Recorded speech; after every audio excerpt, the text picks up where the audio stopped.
ಜವಾಬ್ದಾರಿಯನ್ನ ಸ್ವೀಕಾರ ಮಾಡಿದ್ದೇನೆ. ಸೊ PDO ಅವರು ಇವತ್ತಿಲ್ಲ, ಹಾಗಾಗಿ ಮಂಗಳವಾರ ದಿವಸ ಒಂದು ವಿಶೇಷ ಸಭೆಯನ್ನ ಈ ಒಂದು ಕಾರಣಕ್ಕೋಸ್ಕರನೇ ಕರೆದು ಅವತ್ತು ಎಲ್ಲ ಮೆಂಬರ್ಗಳನ್ನ ಕರೆಸಿ ಒಂದು ಪರಿಪೂರ್ಣವಾದ ನಿರ್ಣಯ, ಒಂದು ಸಿಂಗಲ್ ಅಜೆಂಡಾ ಅಲ್ಲ 11 ಗಂಟೆಗೆ ಅಂದ್ರೆ ನಾವು ನಿರ್ಣಯ ಪರಿಪೂರ್ಣವಾದ ನಿರ್ಣಯನ ಅದು ಗ್ರಾಮ ಪಂಚಾಯತಿಗೆ ಸಂಬಂಧಪಟ್ಟ 5 ಎಕರೆ ಇರ್ಬೋದು, ಒತ್ತುವರಿ ಇರ್ಬೋದು, ಪ್ರತಿಯೊಂದು ವಿಚಾರದಲ್ಲಿನೂ ಕೂಡ ಪೂರ್ಣವಾದ ಒಂದು ನಿರ್ಣಯನ ಅಂಗೀಕಾರ ಮಾಡಿ ಸಂಬಂಧಪಟ್ಟ ಅಧಿಕಾರಿಗಳಿಗೆ ಜೊತೆಗೆ ಈ ಯಾರು ಕೊಟ್ಟಿದ್ದಾರೋ ಅವರ ಸಮಿತಿ ಎಲ್ಲರಿಗೂ ಮಾಡುವಂತದ್ದು, ಸರ್ಕಾರಕ್ಕೆ ಮುಟ್ಟಿಸುವಂತ ಕಾರ್ಯಕ್ರಮ ಇದು ಪ್ರಾಮಾಣಿಕವಾದ ಪ್ರಯತ್ನವನ್ನು ಮಾಡ್ತೀನಿ ಅಂತ ಹೇಳಿ. ಮತ್ತೆ ಈಗ ಕೊಟ್ಟಿದ್ದೀರಲ್ಲ ಅದು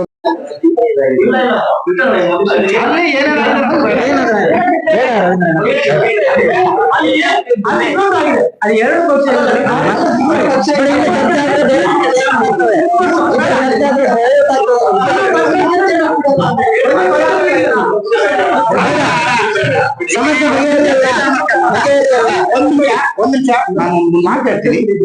ನಮ್ಗಿಲ್ಲಿ ಏನಾಗಬೇಕು ಅದು ಸರಿ.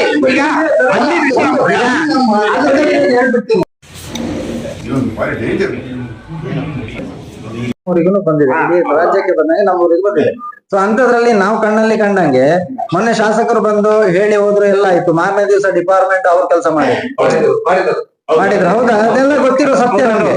ಬಟ್ ಎಲ್ಲಿ ಏನಾಗುತ್ತೆ ಅಂತಂದ್ರೆ, ನಾನು ಪ್ರೀತಿಸಿಗೆಲ್ಲ ಏನ್ ಹೇಳ್ದೆ ಅಂತಂದ್ರೆ, ಸಮಾಧಾನಕರವಾಗಿರಿ, ನೀವು ಅಫಿಷಿಯಲ್ ಹತ್ರ ಜಗಳಕ್ಕೆ ಹೋಗ್ಬಿಡಿ. ಯಾಕೆ ಹೇಳ್ದೆ ಅಂತಂದ್ರೆ, ಕೊನೆಗೆ ಅವರು ಈಗ ಏನೋ ಕೆಲಸ ಮಾಡ್ಕೊಂಡು ಅವ್ರ ಮನೆ ಮಠದ ನೋಡ್ಕೊಂಡಿದ್ದಾರೆ.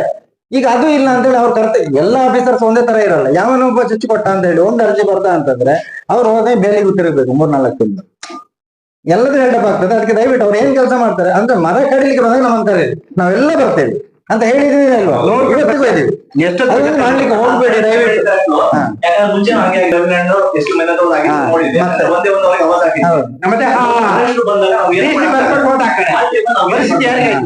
ಅದಕ್ಕೆ ನಾವು ಎಚ್ಚೆತ್ಕೊಳ್ಳೋಣ. ಅದನ್ನೇ ಹೇಳಿದ್ ನಾನು, ಜಾಗ್ರತೆ ಇರಿ. ಅದಕ್ಕೆ ನಾನು ಹೇಳ್ತಾ ಇರೋದು ಏನು ಅಂತಂದ್ರೆ, ಈಗ ನೀವು ಸೇರಿರೋ ಉದ್ದೇಶ ಎಲ್ಲ ಕರೆಕ್ಟ್ ಇದೆ, ಕರೆಕ್ಟ್ ಆಗಿ ಮಾಡಿದ್ರೆ ಇದು ಯಾವತ್ತೋ ಮಾಡ್ಬೇಕಿತ್ತು. ಎಂಟೈರ್ ರಾಜ್ಯದಲ್ಲಿ ಅಲ್ಲ, ನಮ್ಮ ಜಿಲ್ಲೆಯಲ್ಲಿ ಅಂತೂ ಖಂಡಿತ ಮಾಡ್ಬೇಕಿತ್ತು. ಎಲ್ಲಾ ಗ್ರಾಮ ಪಂಚಾಯತಿಲಿ ಈ ತರ ಒಂದು ಸೇರ್ಕೊಂಡು ಗ್ರಾಮ ಪಂಚಾಯತಿಗೆ ಮನವೊಲಿಸೋದಂತಲ್ಲ, ಅವ್ರಿಗೆ ಒಂದು ತಿಳುವಳಿಕೆ ಕೊಟ್ಟು, ನಮ್ಗೆ ಈ ತರ ತೊಂದರೆ ಆಗಿದೆ, ನಿಮ್ಮ ಗ್ರಾಮ ಸಭೆನೋ ಅಥವಾ ಗ್ರಾಮ ಪಂಚಾಯತಿ ಸಭೆನೋ ಇದರಲ್ಲಿ ನೀವು ಒಂದು ನಿರ್ಣಯನ ಪಾಸ್ ಮಾಡಿ ಸರ್ಕಾರಕ್ಕೆ ಮುಟ್ಟುವಂತೆ ಮನವಿನ ಕೊಡಿ ಅಂತೇಳಿ ಹೇಳಿದ್ದಿದ್ರೆ, ಎಲ್ಲ ಒಂದು ಕಡೆ ಗ್ರಾಮ ಪಂಚಾಯತಿಗಳ ಒಂದು ಒತ್ತಡ ಇದೆ, ಅಲ್ಲಿ ಗ್ರಾಮ ಪಂಚಾಯತಿಗಳ ಸಮಸ್ಯೆ ಕೂಡ ಇದೆ. ಇವತ್ತು ನಮ್ ಗ್ರಾಮ ಪಂಚಾಯತಿ ಅವ್ರು ಹೇಳ್ದಂಗೆ ಇದೇ ಸಮಸ್ಯೆ, ಬಟ್ ಹೇಳ್ಕೊಳಂಗಿಲ್ಲ. ನಾವು ದಾಖಲೆಗಳನ್ನ ಇಟ್ಕೊಂಡು ತಿರ್ಗಿದ್ದು ಕಡೂರು ಅಲ್ಲಿ ಇಲ್ಲಿ ಅದಕ್ಕೆ ಒಂದ್ ಕೆಲಸ ಮಾಡಿ, ಅಧ್ಯಕ್ಷರಿಗೆ ಅಥವಾ ಮೆಂಬರ್ಗಳಿಗೆ ಕೊಟ್ಟು ಹಂಗೆ ಇದ್ದು ಅದೇನು ನ್ಯೂಸ್ ಇದನ್ನ ಅಂದ್ರೆ ಹೋಗ್ಲಿ, ಪ್ರಸಾರ ಆಗ್ಲಿ, ಎಲ್ಲರಿಗೂ ಗೊತ್ತಾಗ್ಲಿ ಅಂತ ಕೊಟ್ಕೊಳ್ಳಿ. ಮತ್ತೆ ಇನ್ನೊಂದ್ 2 ದಿವಸ ಟೈಮ್ ಇದೆ. ಆ ಟೈಮ್ ಅಲ್ಲಿ ಡೀಟೇಲ್ ಆಗಿ ಅಂದ್ರೆ ಒತ್ತುವರಿ ಮಾತ್ರ, ಯಾವುದೇ ಇರ್ಲಿ, ಅರಣ್ಯ ಡಿಮ್ ಫಾರೆಸ್ಟ್ ಅದೇನೇನೋ ಇದೆಯಲ್ಲ, ಇನ್ನು ನೋಡ್ಕೊಂಡು ಕ್ಲೀನ್ ಆಗಿ ಅದೇ ಟೈಪ್ ಮಾಡಿ ನೀಟಾಗಿ ಕೊಡಿ. ಈಗ ಸರ್ವೆ ನಂಬರ್ 70 ಬರ್ಕೊಡ್ತೀವಿ ಎಲ್ಲರಿಗೂ, ಓಕೆನಾ? ಅಲ್ಲ ಬೇಡ, ನೀವು ಸರ್ವೆ ನಂಬರ್ ಅನ್ನ ಬರೀಬೇಡಿ.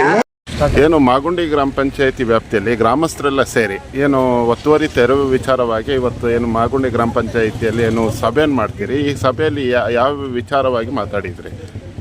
ನಿನ್ನೆ ದಿವಸ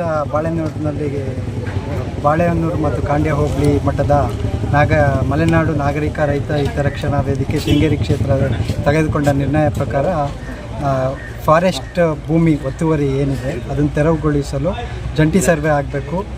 ಜಂಟಿ ಸರ್ವೆ ಆದ ನಂತರ ಅರಣ್ಯ ಭೂಮಿ ಮತ್ತು ಕಂದಾಯ ಭೂಮಿ ಬೇರ್ಪಟ್ಟಣೆ ಆಗಬೇಕು.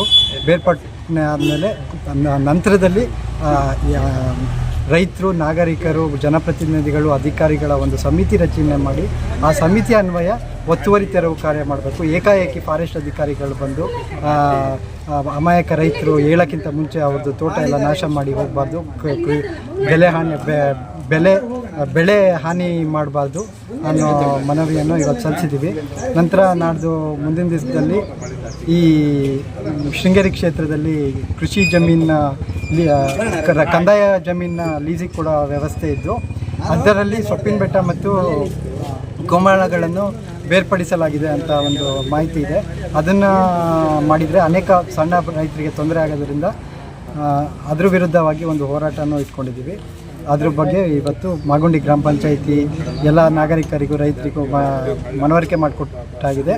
ಅದರಂತೆ ಅಧಿಕಾರಿಗಳಿಗೆ ಹಾಗೂ ಜನಪ್ರತಿನಿಧಿಗಳಿಗೂ ಮನವಿ ಕೊಟ್ಟಿರ್ತೀವಿ. ಏನು ಶೃಂಗೇರಿ ಕ್ಷೇತ್ರದ ಬಹುತೇಕ ಭಾಗಗಳಲ್ಲಿ ಏನು ಒತ್ತುವರಿ ತೆರವು ಮಾಡ್ತಾ ಇದ್ದಾರೆ, ಅದೇ ಈ ವಿಚಾರವಾಗಿ ಏನು ಶೃಂಗೇರಿ ಕ್ಷೇತ್ರದ TD ರಾಜೇಗೌಡರು ಏನಿದ್ದಾರೆ ಶಾಸಕರಾಗಿದ್ದಾರೆ, ಏನು ಶೃಂಗೇರಿ ಕ್ಷೇತ್ರದ ಅವರ ಜೊತೆ ಏನು ಮಾತಾಡಿಸುವಂತೆ ಏನಾದರೂ ಕೆಲಸ ಮಾಡಿದ್ರೆ ಸರ್? ಯಾವುದೇ ಶಾಸಕರು ಆಗಲಿ ಮಾಜಿ ಶಾಸಕರಾಗಲಿ ಯಾವುದೇ ರಾಜಕೀಯ ವ್ಯಕ್ತಿಗಳು ಅವರು ಇದು ಕ್ಷೇತ್ರದ ಸ್ವಂತ ಸಮಸ್ಯೆ ಆಗಿದೆ. ಅವರೇ ತಿಳಿದು ಬಂದು ಹೋರಾಟಕ್ಕೆ ಬೆಂಬಲ ಕೊಡಬೇಕು. ಯಾರನ್ನೂ ಕರೆದು ನಾವು ಕರ್ಕೊಬಂದು ಇದು ಮಾಡೋದಂತಲ್ಲ. ಎಲ್ಲ ಪ್ರತಿ ರೈತ 1 ಗುಂಟೆ ಜಮೀನು ಒತ್ತುವರಿ ಮಾಡಿರಲಿ, ಎಷ್ಟೇ ಒತ್ತುವರಿ ಮಾಡಿದರೂ ಅವರಿಗೆ ಅಧಿಕಾರಿಗಳಿಂದ ತೊಂದರೆ ಆಗದಿರೋಂಥ ಒಂದು ವ್ಯವಸ್ಥೆನ ಶಾಸಕರೇ ಕಲ್ಪಿಸ್ಕೊಡ್ಬೇಕಂತ ಸರ್ಕಾರದವರೇ ಏನಾದ್ರು ಕಲ್ಪಿಸ್ಕೊಡ್ಬೇಕು. ಮತ್ತು ಅರಣ್ಯ ಸಚಿವರು ಮುಖ್ಯವಾಗಿ ಈ ನಮ್ಮ ಜನಪ್ರತಿನಿಧಿಗಳಿಗೆ ಸಭೆ ಮಾಡಿ ಹೇಳಿದಾರೋ ಮಾಡ್ದಲ್ಲೇ ಹೇಳಿದಾರೋ, ಎಲ್ಲ ವಯನಾಡಲ್ಲಿ ಲ್ಯಾಂಡ್ಸ್ಲೈಡ್ ಫ್ಲಡ್ ಆಯ್ತು ಅಂತ ಇಲ್ಲಿ ಮಾಡೋದು ಅದು ಸರಿಯಲ್ಲ. ಇಲ್ಲಿ ನಾವು ಪಾರಂಪರಿಕವಾಗಿ ಮಣ್ಣಿನ ಆರೋಗ್ಯ ಕಾಪಾಡ್ಕೋಬೇಕು, ಮತ್ತು ಪರಿಸರ ಹೆಂಗೆ ಕಾಪಾಡ್ಕೋಬೇಕು ಅದೆಲ್ಲ ಬಂದಿದ್ದಾರೆ ಅನೇಕ ವರ್ಷದಿಂದ ರೈತರು. ಏನಂದರೆ ಅವ್ರದ್ದೇ ಸರ್ಕಾರದ ಸಚಿವರು ಒಂದು ಆದೇಶವನ್ನು ಹೊರಡಿಸ್ತಾರೆ. ಏನು ಈಶ್ವರ್ ಖಂಡ್ರೆ ಅವರು ಏನು ಭೂ ಒತ್ತುವರಿ ವಿಚಾರವಾಗಿ ಸರ್ವೆ ನಂಬರ್ ಉಲ್ಲೇಖ ಮಾಡ್ತಾರೆ. ಆ ವಿಚಾರವಾಗಿ ಏನು ಮಲೆನಾಡಿನ ಪ್ರದೇಶದಲ್ಲಿ ಮಲೆನಾಡಿನ ರೈತರು ಏನು ಆತಂಕವಾಗಿ ಈಗ ಭೀತಿ ಹೆಚ್ಚಾಗಿದೆ. ಈ ವಿಚಾರವಾಗಿ ನೀವೇನು ಹೇಳಕ್ಕೆ ಬಯಸ್ತೀರಾ ಸರ್? ನಾವು ಈ ವಿಚಾರದಲ್ಲಿ ಏನು ಧನ್ಯವಾದಗಳು. ಮುಂದಿನ ವಿಡಿಯೋದಲ್ಲಿ ಸಿಗೋಣ. ಕ್ಷಣ ಕ್ಷಣದ ಸುದ್ದಿಗಾಗಿ ವೀಕ್ಷಿಸಿ ನ್ಯೂಸ್ ಕರ್ನಾಟಕ, ಸದಾ ನಿಮ್ಮ ಜೊತೆ.